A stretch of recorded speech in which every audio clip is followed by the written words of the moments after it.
So my first ever animation project was quite interesting. I think I started in February of 2022? No, February of 2023 is when I started, and it was basically just something I thought, hey, why not try? Because, I've been a huge fan of animation for many years.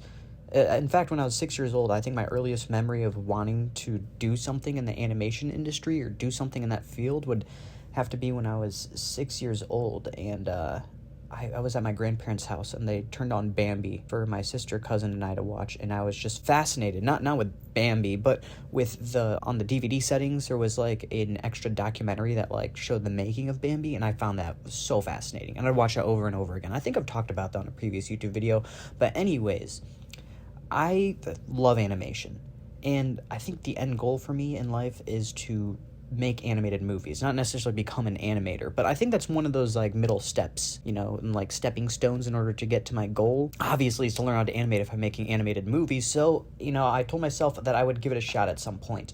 However, I've just been so caught up with all these projects and all these things going on in my life, and so I'm always pushing back, yeah, I'll get into animating, because when I get into animating, I really want to get into animating. I don't want to just kind of have fun and do little, cute little projects here and there. I want to actually test the boundaries. However, this was my first ever animation, and I've never done anything like this before, so as much as I was going to push it, I wasn't going to set some crazy expectation. I think it is good to set expectations, but I think you should set expectations on your efforts instead of the outcome. I think by doing that, it saves you any regret or just pain or anything, negative thoughts that are gonna probably happen if you do set your expectations for the outcome. But if you set it for effort, then I think you could actually reach your goal, or if not you reach your goal, but you'll be able to get a lot further, in my opinion, and be able to learn a lot more and come out of it with a more positive mindset.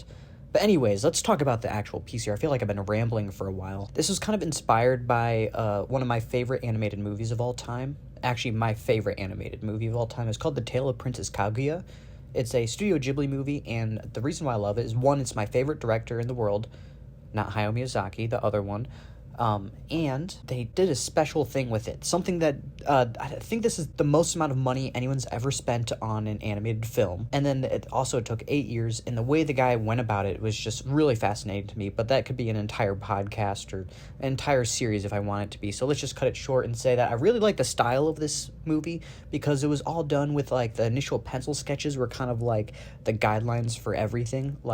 Use the original pencil sketches in the final for the hand-drawn animation, which I thought was really unique, really cool, and whenever moments would get intense, the lines would become a lot messier and rough and all this stuff. It was just really cool, and so I kind of wanted to do that in my own way, but kind of figure out my own story, but I didn't really know what kind of story it was going to be. And usually, if you're going to tackle animation, you want to storyboard it, write it out, all this stuff and all this planning beforehand. I didn't do any of that shit. No. I just went straight to animating whatever I thought of first, and then I kind of just made the story up as I went. It was just kind of one of those things where it's you planted a seed and you watch it grow, and you just kind of have to direct the direction of the plant to make sure it goes in the direction you want it to. So it's we start out with this guy that's sleeping, and then after that you move over to, I just kind of zoomed it into him, and then it was figure out some abstract scenes, and then from there, that's when I started to kind of show this samurai character a little bit, which looked pretty cool in my opinion. 10 out of 10 character. I don't know. I was just kind of coming up with stuff. And then one of the coolest shots I did, because this was all freehanded. I didn't really sketch things out beforehand, or, I really had no idea what I was going to do. I just knew I was going to make some kind of animated film. Ended up being 30 seconds long total, but we'll get into that further in the video. But yeah, this 3D shot where, it kind of just wraps around the whole thing. I thought that was so sick. And I just kind of freestyled that, and it's really, you just have to close your eyes. I guess not everyone has this ability, but for me, I could see it all in my head. Whenever I paint an image or draw an image, I usually am flying around it in my head like I'm a little drone, so I could see all the angles, and even the things that I won't draw in the image, I'm kind of zooming around in my head to see from all perspectives. So when I was actually animating this scene where kind of the camera moves in this 3D drone type way, or 360 degree type angle, I just referred to my head because that's what I use for most references anyways.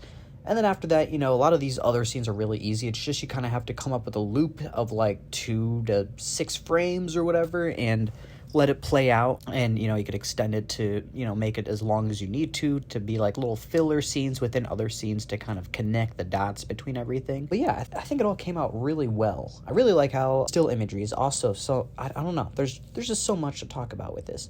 But, you know, I ended up spending, what was it? Anywhere, I think it was like 12 to 24 hours, somewhere in that range. It was about the amount of time that that it took for me to make this. And then afterwards, I gave it to one of my other good artist friends. His name is McNatt.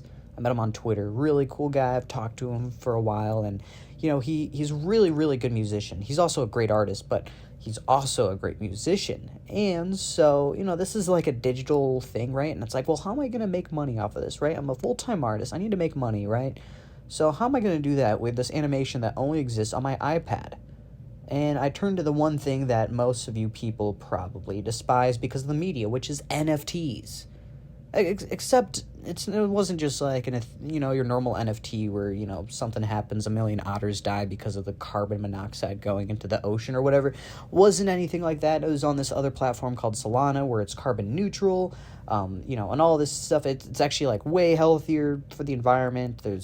It's way easier to use, in my opinion. It's way faster of a, you know, platform, whatever.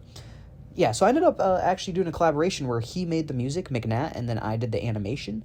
I did the animation first and approached him, and he's like, yeah, so I can make some, and it was so cool. Just the music. You'll see at the end, I'll play the whole thing. But, yeah, we ended up selling that as an NFT. It was like a 25-set edition. So it's like a way to actually own the animation, I guess. But there's only 25 copies, which I think is pretty cool. So, yeah, I guess that's a thing now. And, yeah, so that's kind of a way, I think, like, that's one of those, like, actual ideal examples of, like, a way artists can use NFTs where it's not just, like, a simple money grab, you know, you're not just throwing stuff, you know, literally just throwing paint at the wall and calling it good and selling it for $1 million as an NFT because some guy needs to get it laundered through, you know, it's nothing like that. You know, I think this is actually a good use of NFTs, right? I don't know. I'd love to hear your guys' thoughts on the whole thing. But yeah, let's get back to the animation a little bit. You know, after I finished the whole scene and everything, I was showing it to my friends, and a couple of them were like, you should add color. And I really like that, like, tan background I gave it. And so I was like, yeah, I guess I could add color, but I don't want to, like, completely have to redo every single frame.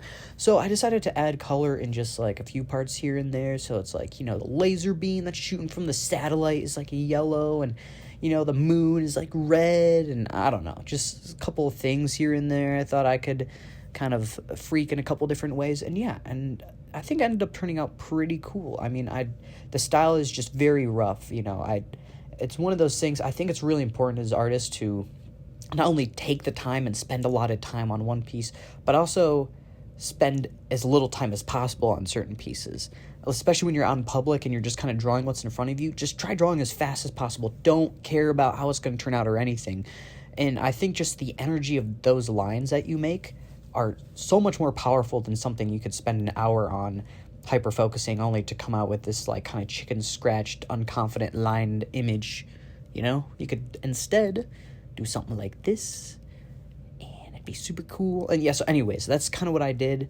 So yeah, that's what I did for this animation, is I just kind of, whatever I just said, right? Right, guys? Yeah, I kind of just, like, really quickly freehanded everything, but I tried to go really fast in order to make the lines have more energy to them, which I think brings way more life to the actual animation itself. And even if it's a still image, it still feels like everything is alive. Even if it's, you know, just the character staring out into the distance, like, there's way more emotion when there's a bit more movement. It's a bit messier, you know? I think it gives the viewer a bit of insight into what's going on in your mind. Or, like, what are you trying to portray? It's not just the actual symbols and the actual things on the screen or the paper that are going to make people think of different things. I really think it's also the lines and what makes up that stuff. So the way that the lines look, you know? You could draw two of the same exact faces, but in, like, one where you did really, really clean and smooth lines, and then one where you go really, really rough and kind of abstract, and, you know, you could see parts where you, like, flicking the pen around and flicking paint everywhere. I think those would give off two different kind of emotions, or, you know, it's not necessarily emotions. I think it's more like reading between the lines in the sense of, like, body language, but, like, pen and ink, or, like, the line work. I don't know, I feel like that could be a whole different video. We could go into that a different time. But yeah, that's pretty much the whole explanation for this, my first ever animation that I did. This was also all done on Procreate on the iPad. For those of you guys that were wondering, I think I used the Inka brush. It's like a ink pen brush, I think, and that's all I could really think of that I used, and then maybe I can't remember really what else I used. But yeah, hopefully you guys got some information or some helpful tips and tricks, or maybe you just enjoyed the story and like seeing the process all kind of come together as I was talking. But yeah, I think that's it really. I don't know what else I have to add. But yeah, thank you guys for watching. I'm now gonna show, as soon as I'm done talking, I'm gonna show the actual animation, the final product, so you guys can see all that stuff. So thank you guys for watching. Make sure to, what do I need? I think I need more watch hours in order to get monetized, so, yeah, I mean, if you want to just, like, you know, you can just turn on my videos, maybe. Just turn the volume all the way off if you don't like my voice, and just kind of just play through all my videos for me. Maybe you could do that. Who knows? Anyways, bye-bye.